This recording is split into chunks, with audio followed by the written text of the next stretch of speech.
லால் சலாம் அப்படிங்கிற இந்த படத்த எந்த நேரத்துல பூஜை போட்டு ஆரம்பிச்சாங்க அப்படின்னு தெரியல. படம் ஆரம்பிச்சதுல இருந்து இப்போ வரைக்கும் கான்ட்ரோவர்சியா தான் போய்க்கிட்டு இருக்கு. இன்ஃபாக்ட் நெறைய பேர் இந்த படத்த ட்ரோல் பண்ணவும் ஆரம்பிச்சுட்டாங்க. இன்ஃபாக்ட் படம் வரதுக்கு முன்னாடியே ட்ரோல் பண்ண ஆரம்பிச்சுட்டாங்கன்னு வச்சுக்கோங்களேன். அப்படி என்னடா பஞ்சாயத்து இந்த படத்துல இருக்கு அப்படின்னு கேட்கறீங்களா? இந்த படம் ஆரம்பிச்சதுல இருந்து இப்போ வரைக்கும் நெறைய பஞ்சாயத்து போய்க்கிட்டு இருக்கு. எல்லாத்தையும் அப்படியே ஒண்ணா கலந்து கட்டி இந்த வீடியோல சொல்றேன். பட் வீடியோக்குள்ள போறதுக்கு முன்னாடி வீடியோ பக்கம் வந்து எல்லாரும் மறக்காம லைக் பண்ணிட்டு எத்தனாவது லைக் அப்படிங்கறத மறக்காம கமெண்ட்ல சொல்லுங்க. அது ரொம்ப முக்கியம். மறக்காம இத பண்ணுவீங்க அப்படின்னு நம்புறேன். இப்ப டைரக்டா படத்துக்குள்ள போயிரலாம். இப்ப டைரக்டா சம்பவத்துக்குள்ள போயிரலாம். லால் சலாம் அப்படிங்கிற இந்த படத்துக்கு ஃபர்ஸ்ட் இவங்க போஸ்டர்லாம் அனௌன்ஸ் பண்ணி இத வந்து ஐஸ்வர்யா ரஜினிகாந்த் தான் டைரக்ட் பண்ண போறாங்க அப்படின்னு சொன்னப்பவே இந்த படத்து மேல ஸ்பெகுலேஷன் ஆரம்பிச்சிருச்சு. சரி ஓகே, இது வந்து ரஜினி சார் அவங்களோட பொண்ணுக்காக பண்றாரு, மத்தபடி இந்த கதையில ஒண்ணுமே இருக்காது, தலைவரோட அடுத்த படம் எப்போ வரும்னு சொல்லுங்கடா, அதுக்கு அடுத்து லோகேஷ் கனகராஜ் கூட ஒரு ஜாயின் பண்ணக்கூடிய படத்துக்கு ஃபர்ஸ்ட் லுக் டீசர் இல்ல இன்ட்ரோ வீடியோ ஏதாவது வருதா, அத பத்தி எல்லாரும் சொல்லுங்கடா அப்படிங்கிற மாதிரி தான் எல்லாருமே பயங்கரமா பேசிட்டு இருந்தாங்க. பட் லால் சலாம யாருமே கண்டுக்கல. ஐஸ்வர்யா ரஜினிகாந்த் கூட இத பத்தி ரொம்ப வருத்தமா அந்த ஆடியோ லான்ச்ல சொல்லியிருந்தாங்க, எங்க படத்தை யாருமே கண்டுக்கல, பட் இந்த படம் வந்ததுக்கு அப்புறம் கண்டிப்பா இந்த படம் உங்களுக்கு பிடிக்கும் அப்படிங்கிற மாதிரி ரொம்ப கான்பிடென்ட்டா சொல்லியிருந்தாங்க. பட் படம் வந்ததுக்கு அப்புறம் தான் அது என்ன அப்படிங்கறத நம்ம பார்க்கணும். ஆனா ஆரம்பத்துல இந்த படத்துக்கு ஹைப் இல்ல அப்படிங்கறது தான் உண்மை. பட் ரீசன்ட் டைம்ல இந்த படத்துக்கு கொஞ்சம் கொஞ்சமா ஹைப் வந்துகிட்டே இருக்கு. பட் அதுக்கு முன்னாடி இந்த படத்தோட போஸ்டர் ஃபர்ஸ்ட் ரிலீஸ் பண்ணாங்க இல்லையா, அப்பவே ரஜினி சாரோட கெட்டப் சரியில்லை, என்னடா இந்த அளவுக்கு மோசமா கெட்டப்ப டிசைன் பண்ணிருக்கீங்க அப்படிங்கிற மாதிரி அதுவுமே ஒரு கான்ட்ரோவர்சியா போச்சு. பட் டீசர் ட்ரைலர்லாம் வந்ததுக்கு அப்புறம் ரஜினி சாரோட அந்த மொய்தீன் பாய் அப்படிங்கிற கேரக்டர் மக்களுக்கு பிடிச்சு போச்சு. உண்மையிலே அவரோட கெட்டப் நல்லா இருக்கு அப்படிங்கிற மாதிரி எல்லாருமே ஓரளவுக்கு ஏத்துக்கிட்டாங்க. அதுக்கப்புறம் இன்னொரு முக்கியமான விஷயம் என்ன அப்படின்னா, இது வந்து ஐஸ்வர்யா ரஜினிகாந்த் வெறும் டைரக்ட் மட்டும் தான் பண்ணிருக்காங்க, கதை அவங்க எழுதல.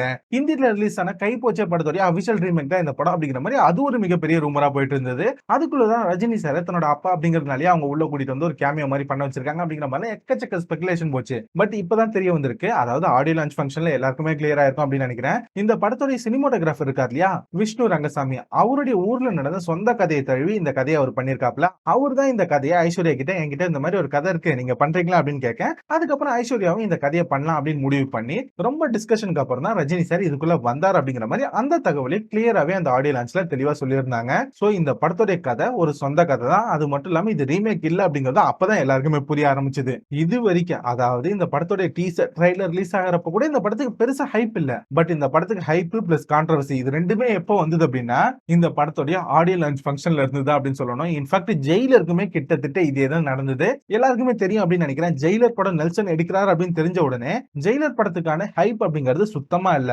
ஆடியோ லான்ச் ஃபங்க்ஷனும் சரி, அலப்பற கலப்பற அந்த சாங்கும் சரி, இது ரெண்டும் வந்து தான் அந்த படத்துக்கான ஹைப்பை பயங்கரமா தூக்கி விட்டுது. அதுக்கப்புறம் ஜெயிலர் எப்படி போச்சு அப்படிங்கிறது உங்களுக்கே தெரியும் அப்படின்னு நினைக்கிறேன். கிட்டத்தட்ட அதே மாதிரி தான் ஆடியோ லான்ச்ல ஒரு சம்பவம் நடந்திருக்கு. கிட்டத்தட்ட ஆடியோ லான்ச்ல ரெண்டு பேர் பேசின விஷயங்கள் எல்லாராலையுமே ஓரளவுக்கு பெரும்பாலும் பார்க்கப்பட்டது. ஒன்னு ரஜினி சார், இன்னொன்னு ஐஸ்வர்யா ரஜினிகாந்த். ஐஸ்வர்யா ரஜினிகாந்த் இந்த படத்தை எடுக்கும்போது ரொம்ப கஷ்டப்பட்டதாகவும், அது மட்டும் இல்லாம தலைவரை வச்சு ஒரு படம் எடுக்கிறோம், பட் அந்த படத்துக்கு ஹைப்பே இல்ல, எல்லாருமே இந்த இடத்துல வந்து இந்த படத்தை கண்டுக்கவே மாட்டாங்க, அது ரொம்ப வருத்தமா இருந்தது அப்படிங்கிற மாதிரி அவங்க உண்மையை ஷேர் பண்ண விதமாகட்டும், இது ரெண்டுமே எல்லாருக்கும் பிடிச்சிருந்தது. அது மட்டும் இல்லாம ரஜினி சார் எல்லாருமே சங்கி சங்கி அப்படின்னு கலாய்க்கிறாங்க இல்லையா, அந்த விஷயத்த அவங்க அந்த இடத்துல ஓப்பனாவே பேசியிருந்தாங்க. அவரை சங்கி அப்படின்னு நீங்க எல்லாம் கூப்பிடுறீங்க, அவர் உண்மையாவே சங்கியா இருந்தார் அப்படின்னா அவர் இந்த படத்துல நடிச்சே இருக்க மாட்டாரு. இந்த படம் பேசக்கூடிய விஷயம் அப்படி, ஏன்னா இந்த படத்துல அவ்வளவு கான்ட்ரோவர்சி இருக்கு, படம் ரிலீஸ் ஆனதுக்கு அப்புறம் அது உங்களுக்கு தெரியும், இதுக்கு மேல அவர் அப்படி கூப்பிடாதீங்க அப்படிங்கிற மாதிரி இவங்க அந்த இடத்துல ஒரு விஷயம் பேசுறது பெரிய பரபரப்பை ஏற்படுத்திச்சு. அது எல்லாருக்குமே தெரியும்னு வச்சுக்கோங்களேன். அதுக்கப்புறம் அதை வச்சு போன வாரம் ஃபுல்லா ஓட்டிட்டு இருந்தாங்க. அதுக்கப்புறம் ரஜினி சார் வந்து பேசினாப்ல, மதம் அப்படிங்கிறது கடவுள் கிட்ட போய் சேர்றதுக்கு ஒரு வழிதான், வேற வேற பாதையில போனாலும் போய் சேர்ற இடம் ஒண்ணுதான் அப்படிங்கிற மாதிரி தான் இவர் பேசியிருந்தாரு. நிறைய விஷயங்கள் பேசினாருன்னு வச்சுக்கோங்களேன்.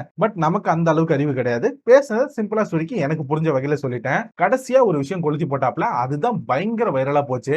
இதுக்கு முன்னாடி காக்கா கழுகு அப்படிங்கிற ஒரு கதையை ஆரம்பிச்சாப்ல இல்லையா, அதை வந்து நான் எங்கேயோ சொல்லி அதை வந்து விஜய் சார் கூட கம்பேர் பண்ணி இவங்க எல்லாம் பெருசா சோசியல் மீடியால எடுத்துட்டு போயிட்டாங்க. நான் அப்படி சொல்லவே இல்ல, அதை நீங்க பெருசுபடுத்தாதீங்க, இதுக்கு மேல என்னையும் விஜயன் கம்பேர் பண்ணி பேசவே பேசாதீங்க அப்படிங்கிற மாதிரி ஓப்பனா சொன்னது மட்டும் இல்லாம விஜய் சாருக்கும் இவருக்கும் இருக்கக்கூடிய நட்பை பத்தி ரெண்டு வார்த்தை பேசினாப்ல. இன்ஃபேக்ட் அவங்க வீட்டுல நான் ஷூட் பண்ணும்போது தர்மத்தின் தலைவன் படம் அங்க நடந்துட்டு இருந்தது. அப்போ விஜய் வந்து சின்ன பையன், அப்ப நான் மேல இருந்தெல்லாம் அவர் பார்த்திருக்காரு. அது மட்டும் இல்லாம இப்ப அவரு ரொம்ப நல்ல நிலைமைக்கு வந்திருக்காரு. அடுத்து மக்கள் சேவைக்கு வேற போக போறாரு, அதுக்கு நம்மளுடைய வாழ்த்துக்கள். அது மட்டும் இல்லாம எனக்கு நான் தான் போட்டி, அவருக்கு அவர் தான் போட்டி, எங்க ரெண்டு பேத்துக்குமே நீங்க கொளுத்தி போடாதீங்க, இத்தோட இந்த பஞ்சாயத்தை முடிச்சிருங்க அப்படிங்கிற மாதிரி ஓப்பனா எல்லார்கிட்டையும் கேட்டுதான் அந்த ஆடியோ லான்ச் ஃபங்க்ஷனையும் முடிச்சு வச்சாப்ல. கடைசியா ரஜினி சார் சொன்னது இதுதான். பட் ரஜினி சார் திரும்பவும் இதை சொல்லிட்டாப்ல அப்படிங்கிற மாதிரி அப்போத்துல இருந்தே பெருசா பஞ்சாயத்து போக ஆரம்பிச்சது. இன்ஃபேக்ட் விஜய் சார் அரசியலுக்கு வருவார் அப்படிங்கிற என்ட்ரி வந்த உடனே ரஜினி சார் அதுக்கு வாழ்த்து சொல்லல அப்படிங்கிற மாதிரி அந்த இடத்துல ஒரு பெரிய பஞ்சாயத்து போச்சுன்னு வச்சுக்கோங்களேன். இதுக்கப்புறம் ஒரு கான்ட்ரோவர்சி நடந்தது. இந்த பஞ்சாயத்து எல்லாம் முடிஞ்சதுக்கு அப்புறம் திரும்பவும் ரஜினி சார் கிட்ட போயிட்டு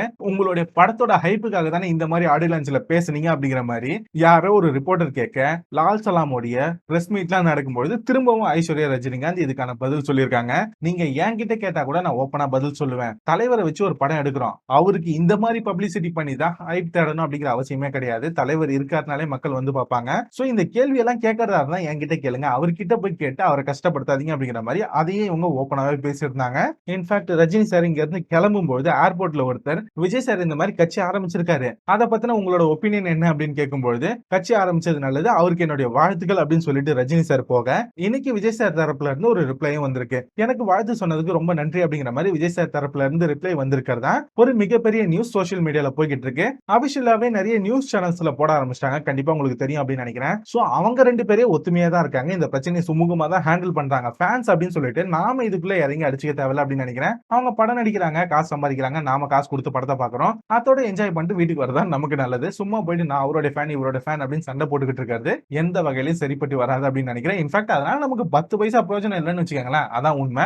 இந்த பஞ்சாயத்தெல்லாம் ஒரு பக்கம் இருக்க, இந்த படத்துல நடிச்ச தன்யா பாலகிருஷ்ணன் இருக்காங்க இல்லையா, அவங்க ஒரு புது பஞ்சாயத்தை போன வாரம் கிளப்பி கூட்டிட்டு வந்தாங்க. உங்களுக்கே தெரியும் அப்படின்னு நினைக்கிறேன். அவங்க பெங்களூரை சேர்ந்தவங்க.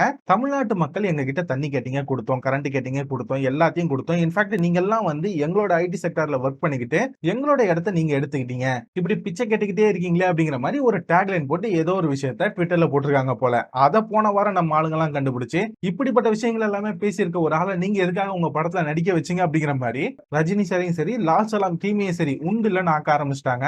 இது ஒரு பயங்கரமான பஞ்சாயத்தா போன வாரம் போய்கிட்டு இருந்தது. இந்த மாதிரி பேசினவங்களை எதுக்காக உங்க படத்துல நடிக்க வச்சீங்க, இது உங்களுக்கு தெரியாதா, இந்த மாதிரி நடிக்க வைக்க கூடாது, இந்த படத்தை பேன் பண்ணணும் அப்படிங்கிற லெவலுக்கு நிறைய பேர் பேசிட்டாங்கன்னு வச்சுக்கோங்களேன். இது எல்லாத்தையும் ஒரு பக்கம் நெட்ல எல்லாரும் போட்டு பயங்கரமா ட்ரெண்ட் பண்ண ஆரம்பிச்சாங்க. சோ இவ்வளவு பஞ்சாயத்தை கடந்து இந்த படம் ரிலீஸ் ஆக போது இன்னும் 2 நாள் இருக்கு. அதுலயுமே பயங்கரமான பஞ்சாயத்தை கூட்டின்னு வரதுக்கு வாய்ப்பு இருக்குன்னு வச்சுக்கோங்களேன். பட் என்ன கேட்டீங்க அப்படின்னா ஜெயிலர் மாதிரி சைலண்டா வந்து இது சம்பவம் பண்ண போகுது அப்படின்னு நினைக்கிறேன். பட் ஜெயிலருக்கு அந்த ஆடியோ லான்ச்ல இருந்து பயங்கரமான ஹைப் இருந்தது. இந்த படத்துக்கு அந்த அளவுக்கு ஹைப் இல்ல. ஜெயிலர் அளவுக்கு சத்தியமா ஹைப் கிடையாது. பட் ஆடியோ லான்ச்ல ஐஸ்வர்யா ரஜினிகாந்த் பேசின விஷயம் ஆகட்டும், அது மட்டும் இல்லாம அவங்க படத்து மேல வச்சிருக்கக்கூடிய அந்த கான்பிடென்ட் ஆகட்டும், சோ இதை வச்சு பார்க்கும்போது படம் நல்லா இருக்கும் அப்படிங்கிற மாதிரி தான் தோணுது. பட் அது படம் வந்ததுக்கு அப்புறம் தான் நம்மளால கிளியரா சொல்ல முடியும். நீங்க லால் சலாம் படத்துக்கு ஹைப்பா இருக்கீங்களா இல்லையா அப்படிங்கறத மறக்காம கமெண்ட்ல சொல்லுங்க.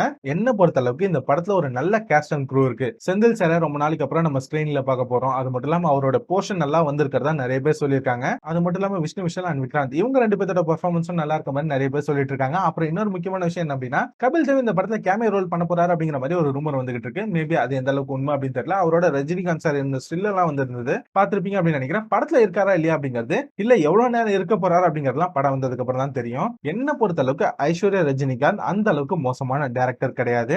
3 அப்படிங்கிற ஒரு படத்தை எடுத்திருக்காங்க. அதுக்கப்புறம் உங்களுக்கே தெரியும் வைராஜாவை. என்ன பொறுத்த அளவுக்கு வைராஜாவை எனக்கு ஓரளவுக்கு பிடிச்ச படம் தான். பட் இதுக்கு முன்னாடி அவங்க பண்ண படங்கள் எல்லாமே ரொமான்டிக் பிலிமா இருக்கும், இல்ல லைட் ஹார்ட்டட் பிலிமா இருக்கும். இது கொஞ்சம் மேசிவான ஸ்கேல்ல இருக்கிறதுனால இது எப்படி ஹேண்டில் பண்ணிருக்காங்க அப்படிங்கறத பாக்குறது கொஞ்சம் ஆவலா தான் இருக்கேன். பட் படம் வந்ததுக்கு அப்புறம் தான் இந்த படம் எப்படி இருக்க போகுது அப்படிங்கறத பத்தின ஒரு கிளியர் பிக்சர் கிடைக்கும். உங்களை பொறுத்த அளவுக்கு என்ன நினைக்கிறீங்க? உங்களுக்கு இந்த படம் பிடிக்கும் அப்படின்னு நம்புறீங்களா? இந்த படத்துக்கு டிக்கெட் புக் பண்ணிட்டீங்களா இல்லையா அப்படிங்கறத பத்தி எல்லாம் மறக்காம கமெண்ட்ல போடுங்க.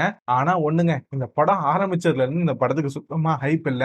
இப்போ ரீசெண்டா இந்த படத்துக்கு லைட் ஹைப் இருக்கு. அதுக்கு நடுவுலயே இந்த படத்து மேல 1008 பஞ்சாயத்து வந்திருக்கு. நடுவுல விஜய் சாருக்கும் ரஜினி சாருக்கும் இடையில நம்ம சோசியல் மீடியா பயங்கரமா கொளுத்தி போடவும் ஆரம்பிச்சது. பட் அந்த பஞ்சாயத்தை இன்னைக்கு விஜய் சார் சைடுல இருந்து ஒரு முடிவுக்கு கொண்டு வந்துட்டாங்க. ரஜினி சார் வாழ்த்து சொன்னதுக்கு ரொம்ப நன்றி அப்படிங்கிற மாதிரி விஜய் சாரோட தரப்பு சொன்னதா ஒரு நியூஸ் அபிஷியலாவே நிறைய நியூஸ் சேனல்ஸ்ல பரவ ஆரம்பிச்சதுனால ஓரளவுக்கு அந்த ஃபேன் வார் அப்படிங்கிறது கம்மியா இருக்கும் அப்படின்னு நினைக்கிறேன். சோ உங்களோட ஒப்பீனியன்ஸ் எல்லாம் என்ன அப்படிங்கறத மறக்காம கமெண்ட்ல போடுங்க. அது மட்டும் இல்லாம உங்களுக்கு இந்த அது மட்டும் இல்லாம இவ்வளவு தூரம் வீடியோ பாத்துருக்கீங்க அப்படின்னா கண்டிப்பா உங்களுக்கு வீடியோ பிடிச்சிருக்கும் அப்படின்னு நம்புறேன். போற போக்குல அப்படியே ஒரு லைக் போட்டு எத்தனாவது லைக் அப்படிங்கறத மட்டும் கமெண்ட்ல மென்ஷன் பண்ணுங்க. நீங்க அதை பண்ணா மட்டும் தான் நம்ம சேனல் இன்னும் நிறைய பேர்கிட்ட ரீச் ஆகும். சோ இதை பண்ணுவீங்க அப்படின்னு நம்புறேன். நான் அடுத்த வீடியோல உங்க எல்லாரையும் மீட் பண்றேன். And then bye. Thank you guys.